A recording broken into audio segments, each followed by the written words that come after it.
Hey folks, welcome back to Let's Play AGEOD's Civil War. I apologize, at the end of the last video it got cut off before I finished. Time ran faster than I realized. I gotta pay more attention to the pace of this. Like I said in the beginning, this is my first Let's Play. I don't really know what I'm doing, so hiccups like that are absolutely no surprise. Anyway, let's dive into it. I know I need to move a little faster.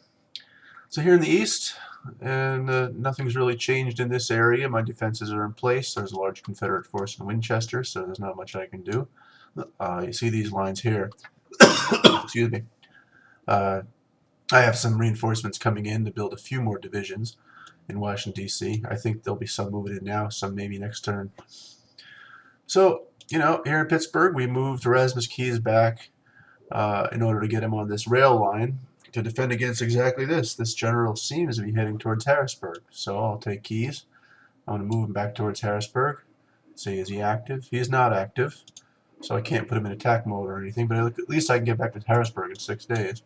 This guy might beat us there. We'll see what happens.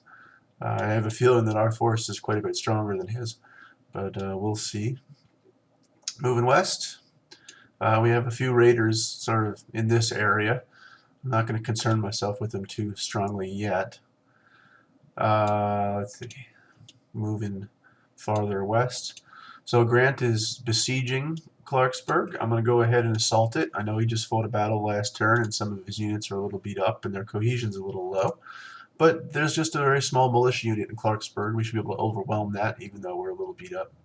So I'll go ahead and get this siege over with quick, so we can free Grant up to do other things in the future. This fleet, which I had sent over here chasing Bedford Forest, I'll send him back to this area because I see down here Albert Sidney Johnston, has a force in Columbus, and he might be thinking of trying to move north into the southern Illinois. So I'm going to send this fleet of ships here to try to stop him from crossing at that point. See if that works or not.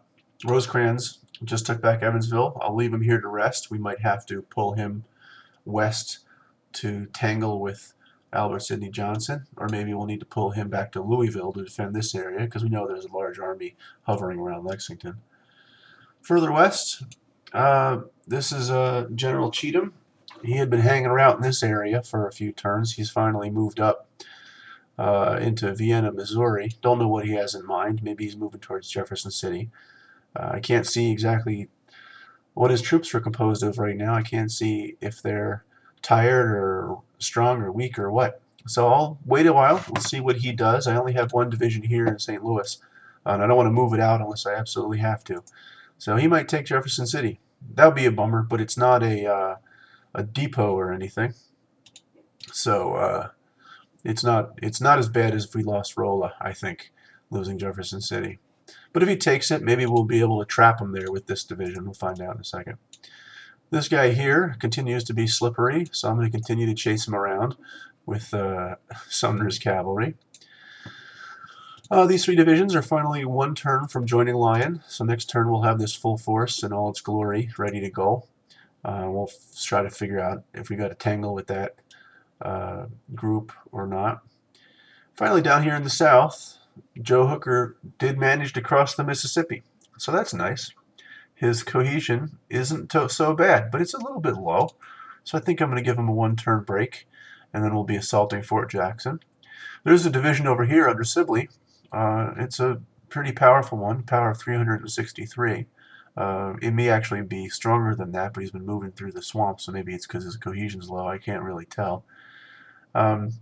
We'll see what he wants to do. Maybe he's going to try to dislodge Hooker. Maybe he's going to try to go to New Orleans. I don't know what he's doing down here in the swamp. But anyway, I'm going to wait on him and see what he's doing. Let me pause the game, make sure I didn't forget anything, and then I'll do the inner turn. So hold tight for a sec. So there you go. Looks like Edwin Sumner managed to get a hold of that small bushwhacker force and get us a victory over it. So that's nice. We didn't destroy it completely. Out of its 76 men, we took out 30 of them and lost 30 of our own, so it's sort of a draw. But anyway. Oh, it looks like their element was routed, so maybe that unit has now been taken care of. Find out soon. I'll pause it and we'll see if anything else happened.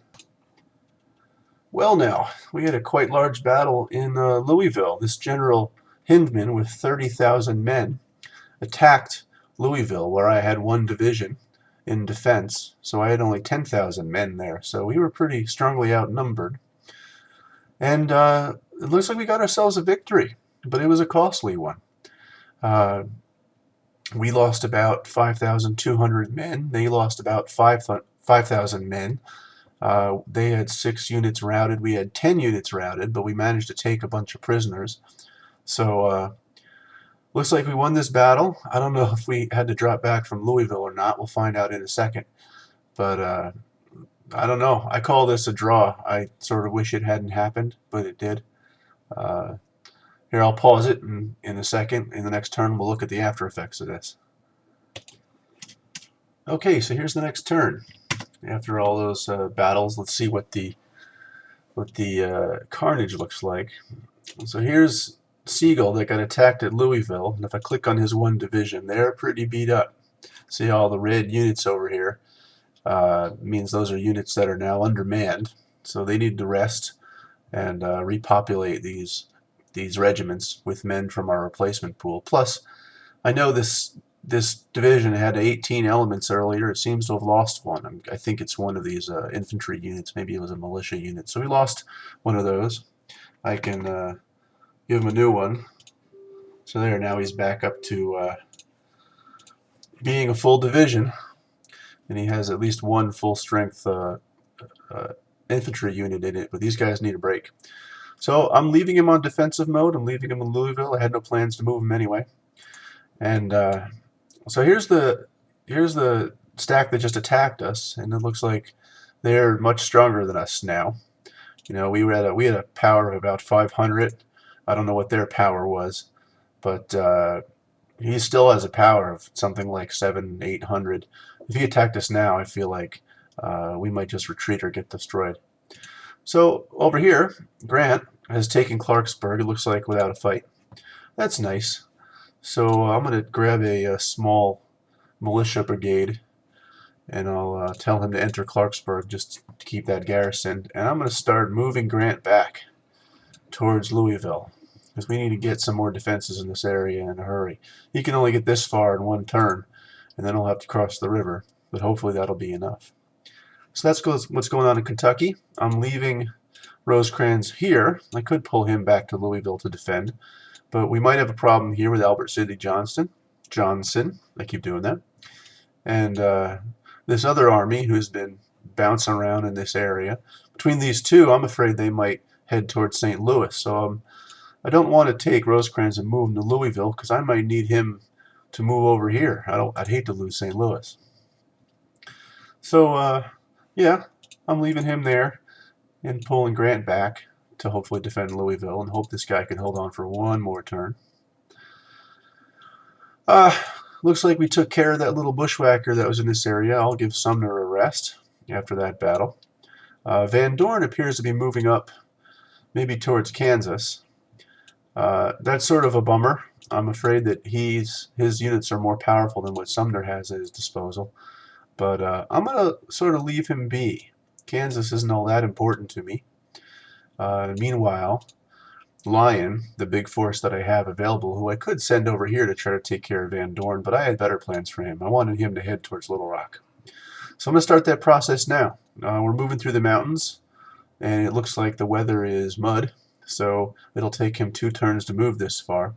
But hopefully the weather will clear a little bit. We only have a couple regions to go, and we'll reach Little Rock before the end of the summer or in the fall and take it. That would be wonderful for me.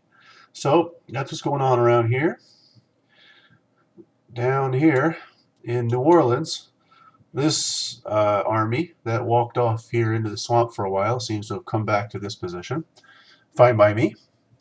Hooker took a break in this region. I think his cohesion's back up to full, so I'm going to send him on offensive, and I'm going to send him here to Fort Jackson. There are 2 defending forces in Fort Jackson, one outside the fort under Hardee and one inside the fort, the garrison there. And I think when I attack like this, because I click the orange button, so he's just in regular attack mode, not full assault mode, he's only going to be fighting this one outside the fort. So I'm hoping that that's what'll happen. I'll take care of this guy, and then we can besiege the fort and take care of the garrison in another turn or two. Anyway, Hooker's heading off to that fort. Let's hope we're victorious there.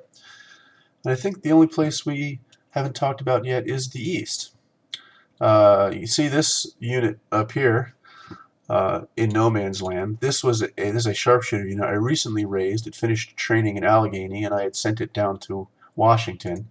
But I guess it ran into the enemy that was haunting this area and retreated. So I gave him orders to continue moving into Washington, D.C.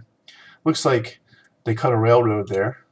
So I'm going to take the Irish Brigade, because I don't really have any small units in the area that I feel like sending up there to fix that railroad. So I'll send Thomas Meagher there to fix the railroad. Meanwhile, the rest of this corps, I think I'll have sit in Harrisburg for a turn. Here's Joe Johnston, and here's another Confederate force moving up into Pennsylvania again. So I'm sure next turn I'm going to be moving keys to try to react to them. But I'll let him sit in Harrisburg for one turn while I see what direction these guys are heading in. And I think I've gone over all the fronts. So check out here in Fort Monroe. Robert E. Lee has finally become active for the Confederacy, and the AI, in all its wisdom, sent them off to besiege Fort Monroe. I have quite a strong force in there. Its power is over 800, and Robert E. Lee's besieging force is like power 350. So he doesn't have any hope of really doing anything there. So I don't know why the AI made this decision. No sense in besieging it if you're not going to do it with overwhelming force, I think, but I don't know. So here, let me pause it again. I think that's it. I'll do the inner turn and let you know what happens. Okay, so there were no battles during that inner turn.